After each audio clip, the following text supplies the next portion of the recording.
you were in slot 2, right, where you're going in with a strategy thinking that, okay, verbal, I'm going to ace it, I'm going to get a high score, I've been getting a high score.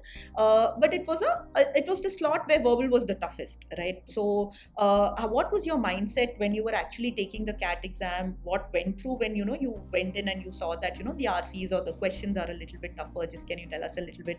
I think it is something which especially is going to be very helpful for those of you who are going to be, I mean, the viewers who are going to be taking CAT for the first time, right? Because that's the experience that they're really understanding from you. So in slot 2, I found the RCs to be difficult. So I'm the person who usually, tries to maximize my score in RCs because that's what I was better at. So my personal opinion. And so what I used to do was I used to focus on completing the RCs. But this time when I went into the exam hall and when I had those RCs in front of me, I understood that they were not easy. So it was difficult to understand the RCs, and I'm pretty sure answering them would also be difficult for me. So I try to limit myself to only 2 RCs, and then I try to solve a few MCQs. And for some reason we had this compulsory question that was introduced in our section, and seeing that I was just okay, is this some error or is this an actual thing? Yeah, it's an additional stressor for you. Yeah, I was what is this new thing here? And so, but then again, I was okay, if it's for me, it's going to happen for everyone in my section, or for all the 3 sections probably.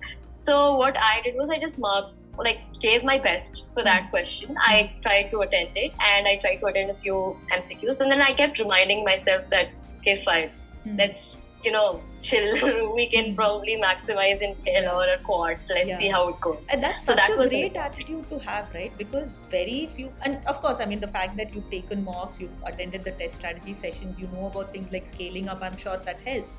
But in the exam, it is not easy to have that mindset, especially for you where we know that this, the anxiety is one of your problems, right? But it's such a great message. So I think if there's just one thing that you're taking from this video, it should be this, that one, if it's tough for you, it's going to be tough for everybody else, right? And it's a percentile game. You just need the top percentiles. The marks don't matter. I mean, 99 percentile has shifted from 97 marks all the way down to 75 marks when the exam has become tougher. So that's something which is there.